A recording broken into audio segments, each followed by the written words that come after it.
안녕하세요. 35살 여자입니다. 이곳의 사연을 듣다 보면 시간 가는 줄 모르고 푹 빠져서 듣던 기억이 있는데요. 저도 한번 제 이야기를 여기 풀어놓고 싶더라고요. 결혼은 작년에 저보다 2살 어린 남자와 했습니다. 사실 30 넘도록 악착같이 돈만 벌면서 살았기 때문에 결혼이란 걸 할 줄 몰랐는데 집신도 제 짝이 있었다고 지금은 제 남편을 만나서 너무 다행이란 생각이 드네요.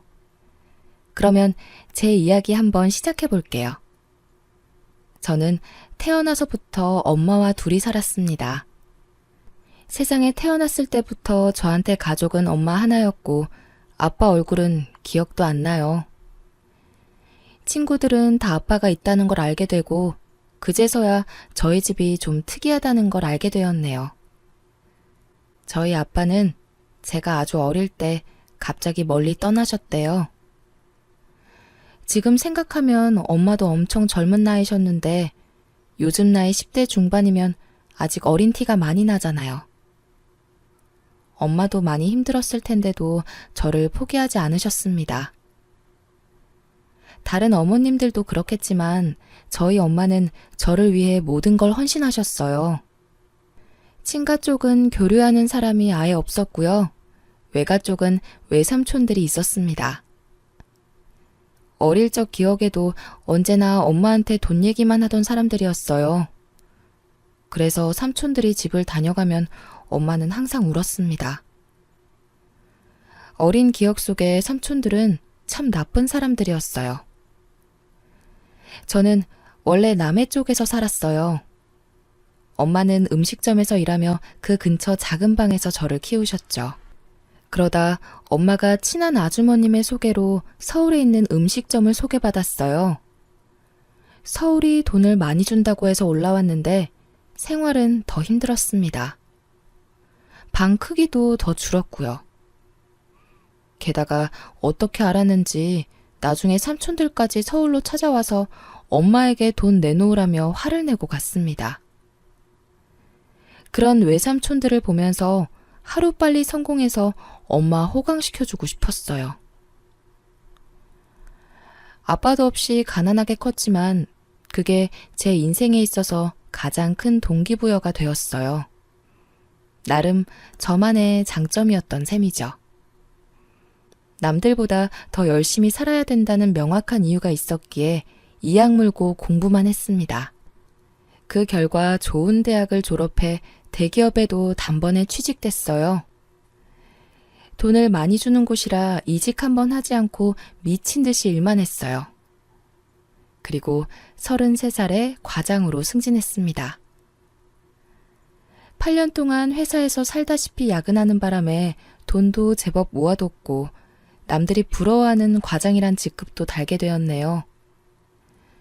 하지만 서울의 집값이 워낙 비싸서 엄마와 그동안 좁은 원룸에 살았는데요. 돈이 제법 모이자 당장 좋은 집부터 알아보기 시작했고 엄마한테 이제 음식점에서 힘들게 일하지 말라고 말했어요. 이제라도 딸 덕 좀 보고 살라고요. 집은 대출 조금 껴서 넓은 집에 이사 가는 데 성공했습니다.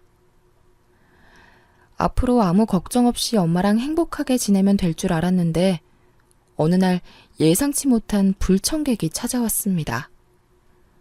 바로 작은 삼촌이었죠. 오랜만에 작은 삼촌 얼굴을 보자마자 돈 내놓으라며 호통치던 옛날 기억이 나서 소스라치게 놀라고 말았습니다. 거의 5년 만에 본 것 같은데 왜 찾아왔냐고 이유를 물어보니 이혼하고 살 곳이 없어서 저희 집에 같이 지내면 안 되겠냐고 대뜸 부탁하러 온 거였죠. 너무 소름 끼쳤습니다. 저는 끝까지 듣지도 않고 바로 부탁을 거절했어요. 그리고 저는 엄마에게 화내고 말았어요. 뭐하러 외삼촌한테 집 주소를 알려줬냐고 말이에요. 그동안 당했던 일들은 감쪽같이 다 잊었냐며 눈물까지 흘리면서 따졌습니다. 엄마는 그저 자랑하고 싶었대요.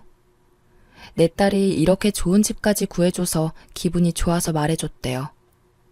근데 5년 동안 하나도 변하지 않는 작은 삼촌을 보니 생각이 짧았다며 후회하셨습니다. 그런데 며칠 뒤 이제 큰 삼촌까지 찾아왔어요. 주말에 TV를 보며 쉬고 있는데 누가 벨을 눌러서 가보니 큰 외삼촌이었습니다. 정말 기겁하는 줄 알았네요. 자세히 보니 옆에 작은 삼촌도 같이 온 것 같더라고요. 그 깡패 같은 성격 어디 안 갔는지 무례하게 복도에서 빨리 문 열라며 시끄럽게 하는 바람에 결국 열어주고 말았습니다. 큰 외삼촌은 아주 제 집처럼 거실에 들어오더니 이곳저곳을 못질하는 사람처럼 살펴보기 시작했어요. 가구는 어떻고 벽지 상태까지 일일이 다 살펴보더군요. 그러더니 자기 혼자 거실 바닥에 앉아서 저와 엄마를 불렀습니다. 그리고는 정말 충격적인 말을 내뱉더군요. 지민이 이제 성공했나 보네? 과장도 달았다며? 이 넓은 아파트에서 사는 거 보니 그 말이 진짜인가 보네. 외삼촌이 여길 왜 왔냐면 말이야. 지민이 너도 머리가 컸으니 알 거 아니야.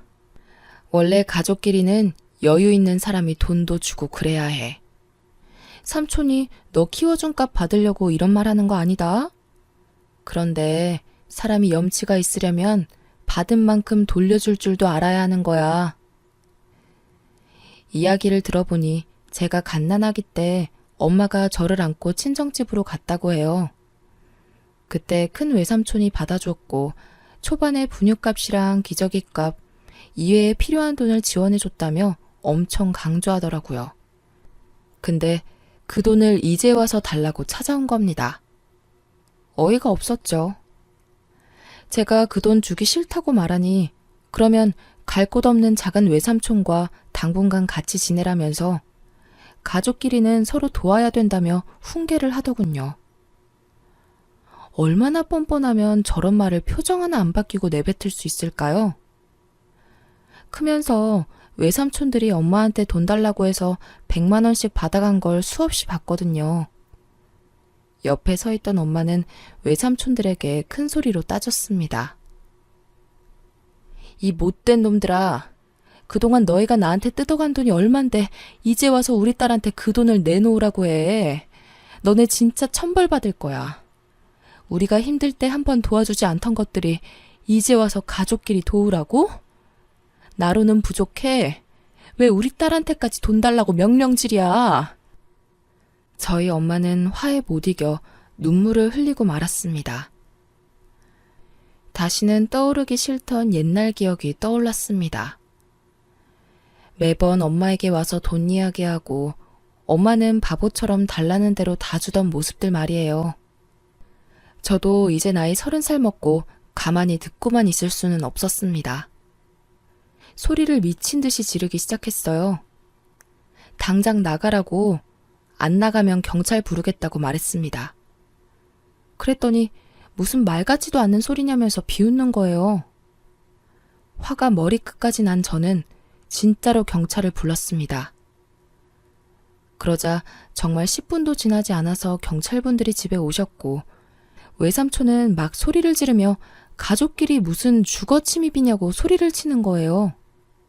그러면서 가족들끼리는 주거 침입죄 안 된다면서 경찰 앞에서 오히려 막 가르치려 하더군요. 그런데 건장한 남자 경찰 한 분이 큰 소리로 주거 침입죄 맞습니다.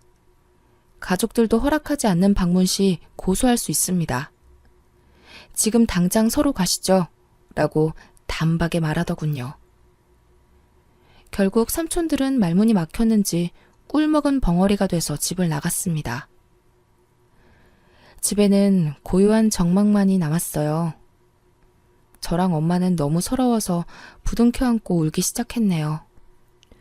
그런데 못된 삼촌들은 이후로도 번갈아서 저희 집에 찾아왔습니다. 이젠 막내 외삼촌까지 데리고 와서는 제가 회사에 있을 시간만 골라서 엄마한테 또 돈 내놓으라고 찾아오더라고요. 그럴 때마다 엄마한테 그냥 경찰에 신고하자고, 안 되면 고소하자고 했습니다. 어쩔 수 없이 진짜 경찰서에 가서 진술서를 썼고 엄마 혼자서 경찰서를 왔다 갔다 하는 일이 잦아졌어요. 그런데 하루는 제가 휴가날이라 집에서 쉬고 있었는데요. 엄마가 아침부터 부지런히 음식을 하고 있는 거예요.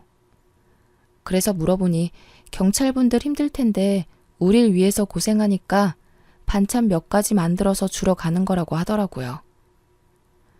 처음엔 그런가 보다 하고 신경 안 쓰고 있었습니다. 그런데 나중에 알고 보니 엄마는 그때부터 열심히 사윗감을 찾고 계신 거였죠. 엄마는 전부 계획이 있었나 봐요. 아무튼 한 달 동안 잠잠하다가 어느 주말에 또 벨이 울리길래 설마 하고 밖을 봤는데 큰 외숙모가 서 있었습니다. 너무 어이가 없어서 문을 열지도 않고 인터폰으로 왜 왔냐고 물어봤어요. 그랬더니 저한테 엄청 반가운 척하면서 얼굴 보러 왔다면서 웃는 거예요. 외숙모 한 분만 있는 줄 알고 문을 열었더니 그제서야 뒤에 숨어있던 삼촌들 3명이 나란히 등장하더라고요. 이번에 아예 짐까지 싸서 눌러앉을 작정으로 온 것 같았습니다. 이혼당한 작은 외삼촌은 갈 곳이 없어서 그동안 큰 외삼촌 집에서 함께 살았나 봐요. 그것 때문에 외숙모가 폭발해서 짐까지 다 싸게 해서는 저희 집으로 왔더라고요. 그러면서 그 커다란 짐을 들이밀고는 작은 외삼촌 좀 잠시만 지내게 하자고 하는데 너무 어이가 없어서 절대 안 된다고 현관을 못 넘어오게 막았습니다. 나중에는 저를 밀치면서 들어오려고 하더라고요. 그때 엄마가 뒤에서 누군가에게 전화를 하는데 그땐 경황이 없어서 그냥 경찰에 신고하나 생각했어요. 몇 분 뒤에 엘리베이터에서 덩치 좋은 남자가 내렸는데 경찰 복장이 아니라서 누구지 싶었어요. 저는 처음 보는 남자였거든요. 그 남자는 현관까지 들어오려는 외삼촌들을 물리치고는 그 짐들을 번쩍 들어서 엘리베이터 안에 던져버렸습니다. 지금 뭐 하시는 거예요? 당신들 상습범이죠? 주인이 허락하지 않는 방문은 형사사건으로 입건될 수 있습니다. 당신들 또 경찰서에 가고 싶어요? 처음 보는 남자가 저러니 누군가 했습니다. 삼촌들 다 어리둥절하더니 작은 외삼촌이 물어봤어요. 당신은 누구신데 남의 집안일에 나서? 착한 일 하는 건 알겠는데 우린 가족이라 평화롭게 해결하려는 거니까 그쪽은 그냥 모른 척하고 갈 길이나 가슈. 작은 외삼촌의 말에 그 남자는 주머니 속에 자신의 신분증을 꺼냈고 저희한테 경찰 공무원 신분증을 떡하니 보여주더라고요. 그제서야 저번에 도와주신 경찰관이신 걸 알았습니다. 외숙모랑 외삼촌들 전부 신분증을 확인하자 곧바로 조용해지더라고요. 결국 한마디도 못하고 전부 나갔습니다. 그들이 엘리베이터 타는 것까지 확인하자 저는 그대로 현관에 주저앉았어요. 집에 못 들어오게 막느라 정말 온 힘을 다 썼거든요. 근데 엄마는 뒤에서 웃고 계셨어요. 엄마가 찬물을 한 잔 가져왔는데 저에게 주는 건 줄 알았거든요. 근데 저는 쳐다도 안 보고 저를 지나치더니 그 경찰관 아저씨에게 주더라고요. 너무 고맙다고 하면서 엄마가 그 남자한테 계속 칭찬을 하는데 누가 누구 자식인지 모르겠더라고요. 그날 저녁부터 엄마는 그 경찰관 칭찬을 끊임없이 했습니다. 지민아, 요즘 사람답지 않게 참 바르고 착하지 않더니? 어쩜 사람이 저렇게 말끔하게 잘생겼는지. 엄마는 저렇게 잘생기고 어깨 떡 벌어진 남자가 우리 사이였으면 좋겠어. 그런데 뭐 제가 봤을 땐 키도 작고 떡두꺼비 같이 생겨서 사복 입고 들어오니 경찰관인 줄 전혀 모르겠더라고요. 처음엔 엄마 말을 듣고도 별 생각이 없었습니다. 그러던 어느 날 회사에서 일하고 있는데 뜬금없이 엄마 번호로 전화가 왔어요. 그래서 받았는데 웬 남자 목소리가 들리더군요. 그러더니 이현숙 보호자분 맞냐고 하길래 정말 너무 놀랬습니다. 원래 그런 말은 엄청 위급한 상황에 하잖아요. 그래서 그 소리를 듣자마자 자리에 벌떡 일어나서 무슨 일이냐고 큰 소리로 물었어요. 그런데 대뜸 저에게 언제 퇴근하냐고 물어보더군요. 알고 보니 엄마가 파출소를 찾아가서 그 경찰관에게 전화 좀 걸어달라고 부탁했다더군요. 귀가 잘 안 들려서 특히 요즘 더 심하다고, 딸아이에게 할 말이 있다고, 정말 되지도 않는 연기를 펼치며 일을 벌인 거예요. 그래서 엄마 대신 그 경찰관과 제가 통화를 하게 된 겁니다. 옆에서 엄마가 하는 말을 그대로 옮겨서 경찰관 이야기했고요. 그러니 저에게 퇴근 언제 하냐고 하고 외식하고 싶다고 하고 뭐 먹고 싶냐고 물어보고 이런 평범한 질문들을 두꺼운 남자 목소리로 들으니 기분이 좀 묘하더라고요. 원래 그날도 야근해야 하는데 얼떨결에 일찍 퇴근한다고 했고요. 나중에 전화 끊을 때도 일찍 들어오라고 이야기를 전해주는데 기분이 참 이상했네요.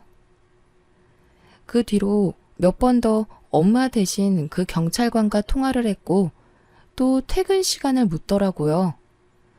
그래서 모른 척하고 오늘 시간 괜찮으시면 함께 식사나 하자고 먼저 말했습니다. 그랬더니 옆에서 엄마가 손뼉 치는 소리가 크게 들리더라고요. 그렇게 식사를 같이 했고 그 뒤로도 몇 번 더 만나서 엄마랑 셋이서 외식을 했어요. 나중에는 자기가 대접하겠다고 저에게 먼저 연락하기도 했고요. 근데 언제부턴가 엄마가 입맛이 없다고 하시질 않나, 한 번은 무슨 점심을 오후 5시에 먹었다면서 배부르다고 하질 않나, 그냥 둘이서 식사하라고 약속 시간 5분 전에 갑자기 통보하시더라고요. 결국 둘이서 식사하게 되었습니다. 그렇게 자연스럽게 데이트를 하게 되었네요. 사실 그동안 연애 경험이 전혀 없었고 연애를 어떻게 하는 건지도 잘 몰라서 매번 밥만 먹고 들어왔거든요. 밥만 먹고 일찍 들어오면 엄마가 계속 저한테 화내면서 집에 꿀 발라놨냐고 속상해 하시는 거예요. 그러다 한 번은 엄마가 먼저 셋이서 밥 먹자고 저희 둘을 부르셨어요.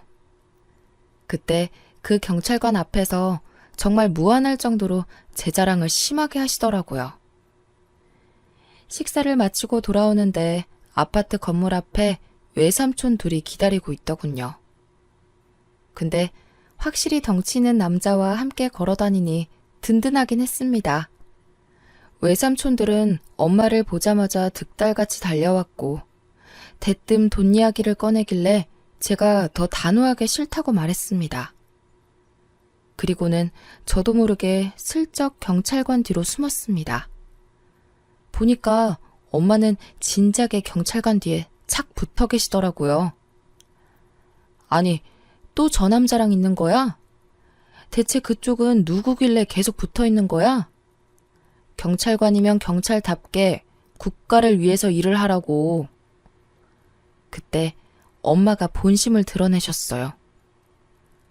우리 사위 될 사람이다, 왜? 앞으로 모든 일은 우리 모녀한테 이야기하지 말고 여기 경찰관을 통해서 말해. 그쵸, 우리 경찰관님? 엄마는 삼촌들한테 파출소 위치까지 말해주고는 경찰관 뒤로 숨더군요. 근데 웃긴 건 떡두꺼비같이 생긴 경찰관은 대뜸 자기 지갑에서 명함을 2장 꺼내더니 외삼촌들에게 한 장씩 나눠주기 시작했어요. 다음엔 할 얘기 있으면 여기로 전화하라면서요. 그날 그 떡두꺼비 남자에게 홀딱 반해버렸습니다. 확실히 키는 좀 작지만 듬직하고 자꾸 보다 보니 성격도 좋고 사람이 서글서글한 게 참 괜찮더라고요. 나중에 알고 보니 저보다 나이가 2살이나 어렸고 정말 얼굴만 봐서는 저보다 한참 위라고 생각했는데 졸지에 연하 남자랑 결혼하게 되었습니다. 그렇게 한 달 뒤에 예비시댁에 가서 인사도 드렸어요. 다들 좋은 분이셨어요. 예비시댁은 아들만 넷이더라고요. 아버님의 유전자가 엄청 강한지 형제들 모습이 하나같이 정말 다 두꺼비같이 생겼습니다. 큰 두꺼비, 마른 두꺼비, 안경 쓴 두꺼비, 그리고 막내가 떡두꺼비였고요. 어깨가 제일 넓었어요. 저희 결혼 날짜가 잡히면서 엄마는 이제 고향으로 내려가 지내겠다고 둘이서 잘 살아라고 하시더라고요. 그때 갑자기 눈물이 났습니다. 솔직히 두꺼비 보고 그냥 결혼을 하지 말까 생각도 했어요. 근데 제 마음을 알고 있었는지 저에게 먼저 장모님과 함께 지내자고 말해주더군요. 그날 참 많이 울었습니다. 지금껏 살아오면서 제가 봐온 남자들은 외삼촌들 같이 이런 실망스러운 사람뿐이었는데 점점 잘생긴 두꺼비가 되어가는 것 같았네요. 시댁에서도 당연히 그렇게 하는 게 맞다고 지금까지 힘들게 키워주신 홀어머니를 어찌 고향에 가시게 두냐고 하시더군요. 그 이야기를 듣고 저랑 엄마가 얼싸안고 또 울었어요. 어찌 이런 훌륭한 분들을 사돈으로 만나게 되었냐고 좋아하시면서요. 그렇게 결혼식을 올렸습니다. 외삼촌들도 다 불렀어요. 저희 결혼식은 누가 봐도 신랑이 경찰관이라는 게 너무 티가 났거든요. 주례 선생님부터 사회자, 축가 모두가 경찰 간부들이 해주셨습니다. 외삼촌들도 다 봤고요. 그날 이후로 외삼촌들이 찾아오거나 연락하는 일은 단 한 번도 없었어요. 늘 저희 집엔 떡두꺼비가 있거든요. 오늘도 집에 들어오니 그 떡두꺼비가 청소를 하며 자기가 엄마 좀 챙기라고 또 잔소리를 하고 있습니다. 남편이 저렇게 우리 엄마를 챙기니 저도 자연스럽게 시부모님을 많이 챙기게 되더라고요. 그래도 아직 많이 부족하지만 늘 더 많이 챙기려고 노력하고 있습니다. 우리 엄마는 요즘 저보다 사위가 더 편하신 것 같아요. 아직도 궁금한 점이 우리 엄마는 어떤 모습을 보고 떡두꺼비 경찰관을 사윗감으로 보셨는지 참 신기합니다. 그냥 느낌이 딱 왔다고 하시던데 저도 나중에 아이 낳고 엄마가 되면 그런 느낌이 오려나 모르겠네요. 일만 죽어라 하고 돈 열심히 벌면서 살다가 죽을 줄 알았는데 사람 앞날은 정말 모르는 것 같네요. 재작년까지도 제가 이렇게 지낼 줄은 전혀 몰랐거든요. 그래서 요즘은 모든 일에 감사하며 매진하고 있습니다. 지금까지 제 사연 들어주셔서 감사해요.